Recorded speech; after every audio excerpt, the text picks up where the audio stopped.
Hey everybody, Sleeves Senior Pickleball Report is brought to you by TNC Network.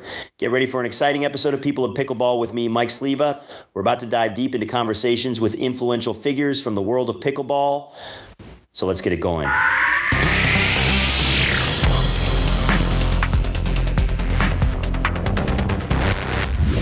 All right, today in our People of Pickleball episode, we are speaking with Kim Kesner. She is a member of the National Pickleball League and the team, the Kansas City Stingers. Heck of a player, quite a background. We talk all things NPL and what's coming up for championship weekend for the Stingers. But before we get to that, if you like this content, consider subscribing to the channel. Check out all the links in the description for discounts. Check out our newsletter as well. Hey, let's get to that conversation with Kim.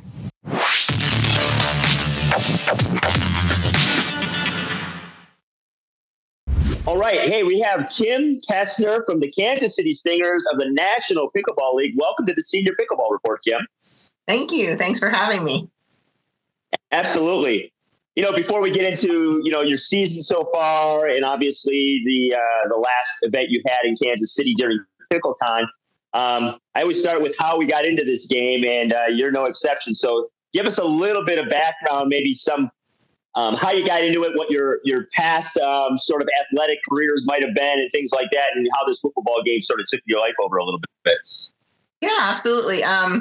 Well, I played college volleyball and softball, believe it or not. Okay.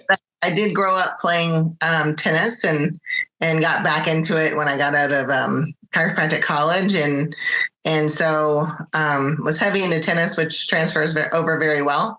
And then I kind of got more into golf pretty seriously.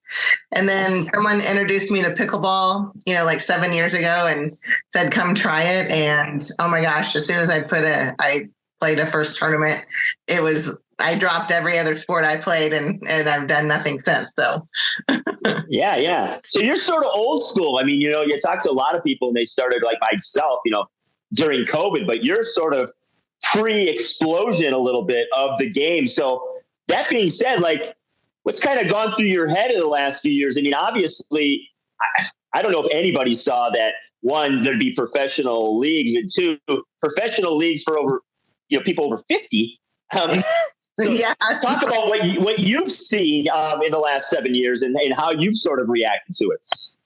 Yeah, I mean, the growth is just unbelievable. It just was more like soft game. Even the game itself has changed, and, involves so much. And but the growth is crazy. I mean, everyone's like, "Oh my gosh, you play pickleball?" I'm like, "Yeah, I have for a long time." So it's exploding, and the fact that we have a 50 plus professional league is awesome. So and I'm so excited, happy to be a part of it. Yeah, absolutely. I mean, you touched on it a little bit. You've seen the changes in the game. Obviously, technology playing a big part in that, in the paddles changing. And you're sort of with one of what I would call the old school companies that's been around for a while, Onyx. So talk about, I know I was in Kansas City a year ago when you all were playing at Chicken and Pickle.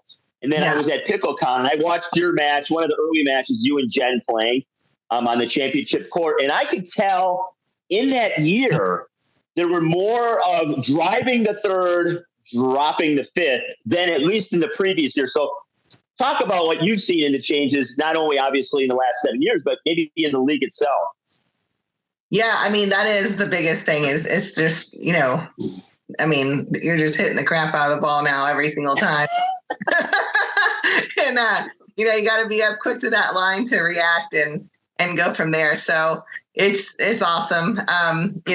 There's such a big change and you got to be ready. You can't be, warming up and starting slow, which sometimes I'm guilty of, but it's slam bam for sure. Yeah. And I watched your match and I forget who you were playing, but you made an adjustment personally.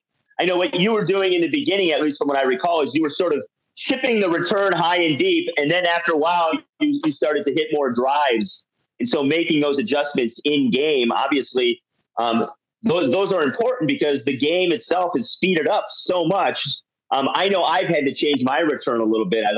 Sometimes I'll chip it, but then I'm giving so much spin to them sometimes that it just comes back tenfold. So maybe talk about some of the adjustments you have to make, because at a 50 plus level, people just think, oh, they're playing pickleball and they might see it on YouTube. But I'm telling you, folks, if you go in person and you sit courtside, y'all can play hard, and it's high level. So talk about some of the high level sort of in-game adjustments you have to make, because the competition is really tight, and you're playing win by one. So. Yeah, it's really tight. And, we do just, I mean, the goals are usually just serve deep, and return deep. Sure.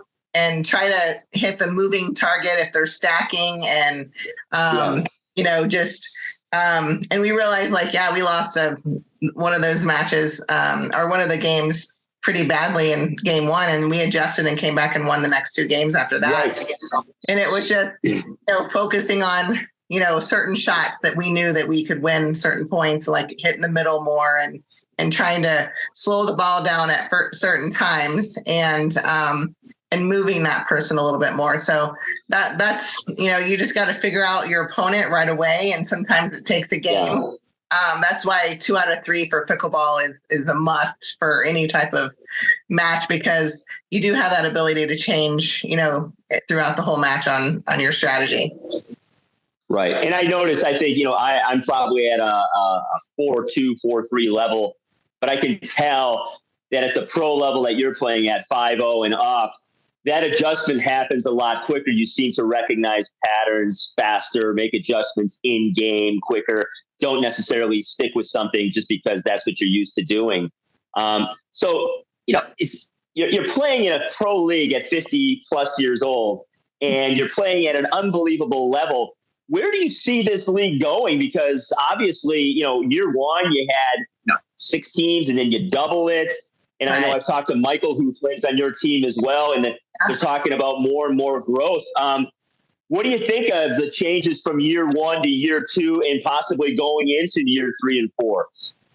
Well, I mean, the amount of just players, just multitude by far. I mean, some of the players that played year 1 didn't even get redrafted in year 2, and we had double the teams. So we literally had double the amount of people, and I saw that on several occasions. So, I mean, just trying to keep up with all these, and the older you get, the younger the people are. So, so they, I feel like it's going to keep growing, and it's just going to get better and better and better, just all the way around. So it's just going to probably, I don't know if it's going to double next year, but it's definitely growing more. So. Yeah, for sure. I mean, obviously your team is a new franchise, and there are other teams as well. Did you get a chance to hang out a little bit at PickleCon? I know you're playing in a league event, but there's a lot of stuff going on around you with vendors and tournaments and people walking around. Did you get a chance to check any of that out? Yeah, I checked out a little bit of it. Sometimes you're busy with, running to your matches and supporting and kind of prepping for the next match. But yeah, it was really cool to have that, huge convention center and, everyone playing in the same place and just, meeting all the vendors. I thought it was amazing. Yeah. Plus you kind of had you were home field advantage that week. So you had some fans there cheering you on and all. And yeah. Very, very cool. I got to interview Daryl earlier this year, and what a really cool guy to play for. Oh, he's so great. He and Julie both. I mean, they're the nicest people. Yeah. And Daryl's such a great asset to the team. I mean, having a team owner, that's plays pod 1 or 2 is just amazing. So that's a huge benefit for the team for sure.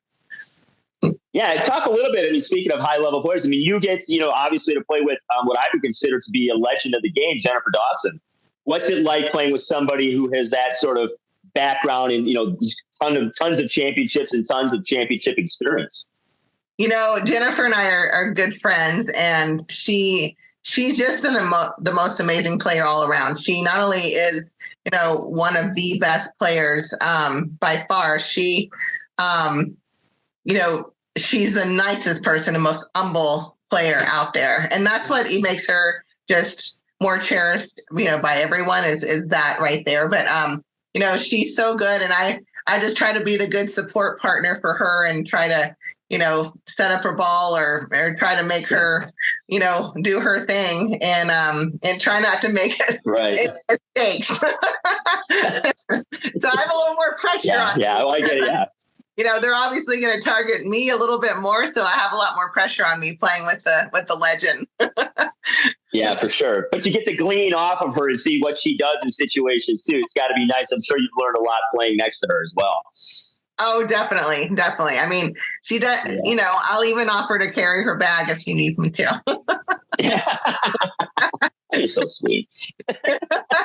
Very cool. Very cool. So, are you a chiropractor? I am. Okay. So I just started going to a chiropractor this spring for the first time. And, like anybody else who takes up this game and you start playing in your whatever age, but in particular our age, over 50, lower back issues and things like that. I've really gotten a great deal out of it. I kind of, had to go a few times in the beginning, several weeks apart, but now I go about every 6 to 8 weeks. Talk about some of the things maybe that you see on the court or off the court that are, I guess, holding people back or taking them off the court a little bit. I think the thing I see the most and that I've changed is I got to warm up more. Like a lot more. So talk about some of the things you see in your work and some of these things you see on and off the court that, may help somebody who's listening to this interview.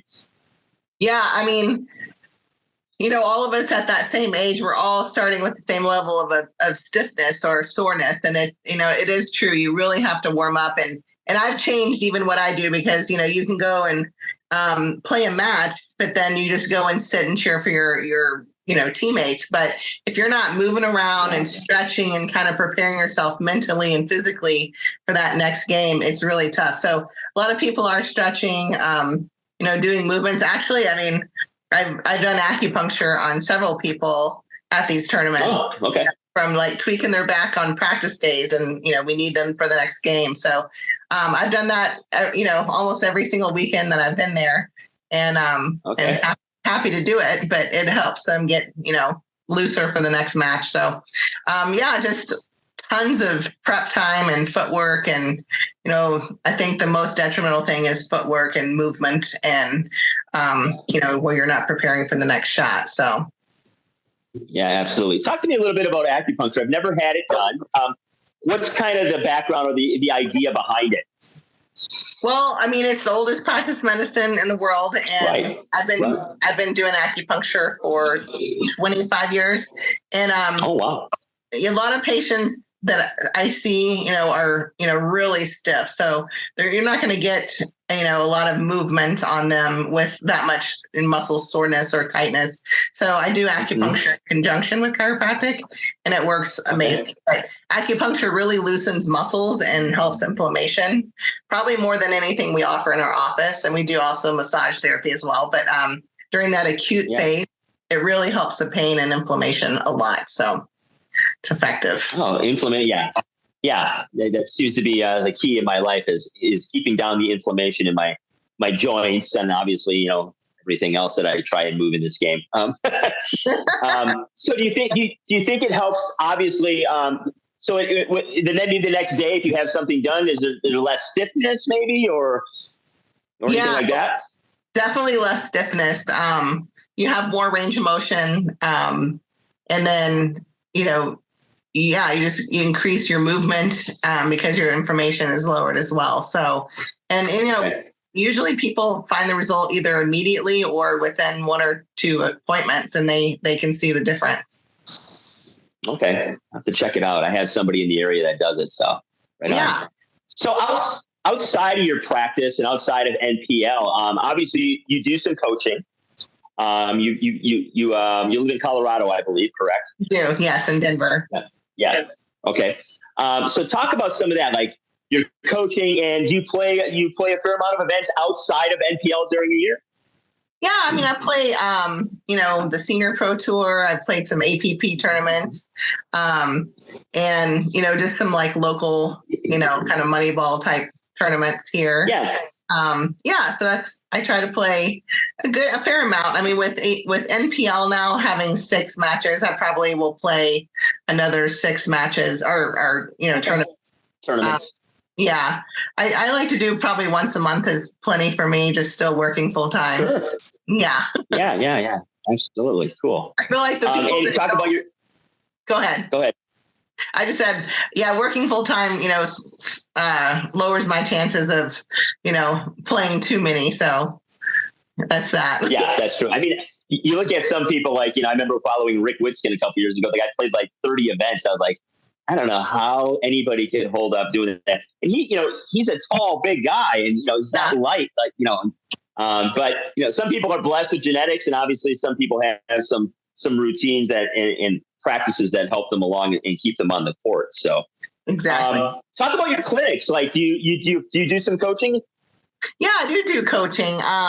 I put on like a couple of clinics a year, not a ton. I do more individual coaching and lessons, and love it. I think with the experience that I've had through all the tournaments and the 7 years that I've played, really helps me, on coaching and teaching as well. Just that experience makes a big difference.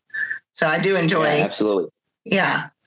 So I enjoy it. I love sharing the game and the excitement that other people have.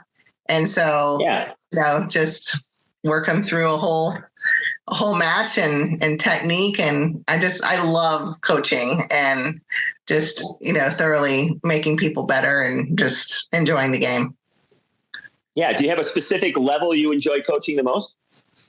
Probably usually like 4.0 level is great. Yeah. I mean, I think anyone that has somewhat of an athletic ability is easier to coach naturally. Sure. And, so that's usually probably the level that I enjoy the most, men or women, either one. Yeah, right on. So what paddle are you playing with these days? I'm playing with actually this Evoke Premier raw carbon paddle with Onyx. I love it. Yeah. It has a lot of pop and a lot of spin to it, and I've really enjoyed this paddle. I've played with this particular one for the last 2 years, and Onyx has been, great to me and great supporter, and I've really, really thoroughly enjoyed all their paddles. Yeah. Is that a 16 mil or a 14 mil or? No, I play between a 12 and a 10, to believe it or not. Oh, wow, you got a thin one, yeah. Yeah, look at a lot of pop to it. you and Jen got those super thin ones. I know. We got to put some power behind that ball. Grip and rip, baby. Grip and rip. That's right. Right on. Very cool. So that being said, obviously, the game is evolving. We talked earlier, the last year, you can tell a huge difference in just paddle technology. And obviously the powers that be, USA Pickleball and some others, are trying to sort of figure out the parameters of what it's going to be. Still tweaking with the ball. And obviously you had a different ball last season, NPL, a different ball this season. And in surfaces, there was different surfaces you can play on at PickleCon. And, I'm sure your surfaces, vary from event to event. Where do you see this game going? And where, in some level, where would you like to see it going? Are you okay with the power about where it is? Are you okay with it increasing? Talk to me about where you see it going and maybe where you'd like it to end up being eventually. I like the traditional surface. I think that matters a lot, just playing, in that consistent, surface that we played on, all the chicken and pickles and all the facilities that we've played with this year has been amazing. As far as like the venues go, they've been excellent. So, and as far as like growth, is that what you asked me? Is just where it's going? Yeah. So like, where do you see the sport going as far as even, growth or technology, or, do you think the game is going to even speed up more? I think so. I don't know. I mean, sometimes it can get a little dangerous playing mixed doubles, and especially when the woman's targeted, you got to wear some eye protection for sure. But yeah, I mean, some of the paddles you can tell by the player. I mean, they can be this frail little person, and they're playing with this real poppy paddle, and they're like, they're known for, just hitting the crap out of it, and it's I feel like. I think there should be a little bit of regulation there as far as some safety. Some of these paddles are just a little too much, but I don't think the game can get any faster. So I'm kind of really happy where it is, to be honest. Yeah. No kidding. Maybe. Yeah. So take us like, Yeah, well, we all are. I mean, I started playing in 2021, and I was playing with, I think, a SLK version of Selkirk, and that paddle today. I mean, there's no way you could play in a competitive match that's with the kind of speed that's going on with these paddles today. And obviously, the ball, I think, is the thing that sort of gets a little bit overlooked. I had a ball at PickleCon I brought that was made from a 3D printer. And it was a little more, it was sort of a cross almost between a racquetball and a pickleball. Super quiet, a little more bouncy. But I'm interested to sort of see where the ball technology ends up going. Because, obviously people talk all about the sound, and, if somebody's got 16 courts next to their neighborhood at 7 a.m. and you got, 100 plus people whacking the ball around. I'm interested to see where the paddle and technology and ball technology go, and to see if it becomes a quieter game and things like that. What are your thoughts on some of those things? Yeah, I don't know how they're going to make this, a quieter game, because some of these paddles have so much pop to it. And the ball, I mean, pickleball is, the ball is developed to be the way the ball is. And so I understand that certain communities, it's loud but they're going to have to design courts, where it is. And I know that it's hard. I understand. And I was going to build a court in my own house, and I was really cognizant of, the peace that you have outside and of your neighbors. So, but yeah, I think that they might change a little bit of the softness of the paddle and make it a little less loud and clicky. But I don't know. I'm not sure what they're going to do with that. Yeah. Well, we'll see. I mean, obviously the game it seems to be still in its wild, wild west phase where they're throwing everything up and seeing sort of what sticks, and, rule changes, and obviously leagues coming and going, and technology changing. It's going to be interesting to see where we are in about 3 to 5 years and what this has sort of become and what it's going to ultimately be. Because, I mean, if you would have told any of us what it is now, even, we would have been like, huh? Yeah, I know. What is going on? I know. I mean, I'm going to have to start doing some, illegal steroids or something to keep up. I don't know. Yeah, it is crazy. The money being thrown at this game too. I mean, you look at all the, from travel to the leagues to paying, people's salaries to paddle sponsorships. I do a lot of reviews, and I get people sending me tons of things, and it's amazing. Everybody's sort of trying to find their niche in this landscape. And it feels like there's got to be some sort of saturation point coming, because, I mean, I review paddles, and there's an endless supply of brands still coming online that are, and at some point we're going to be like, how many paddle manufacturers can we have? I know. It's overwhelming. I mean, I don't even keep up with it, to be honest with you. I don't have the time to keep up with it. It's just so much. So, I mean, you have a life, Kim. It's okay. I know. I mean, I appreciate. Go ahead. Yeah, I appreciate your time. Any shout outs you want to get to anybody or your sponsors and stuff before we get you out of here? Yeah, I mean, definitely Onyx. Thank you for my sponsorship. You guys have been awesome and supportive. Thank you for these amazing paddles that I play with. And and thank you to NPL. It has been an amazing experience, and they are always just trying to make it better and better and better every single weekend. And I just thoroughly enjoy it. The level of play is incredible, and the amount of fun. And then just being with your friends and all in the same location is just priceless to me. It really means a lot. So yeah. Absolutely. And it's a pretty cool thing to see from the outside, that you see that community that you all have, and the fun that you have in between the matches and the days you don't have the matches.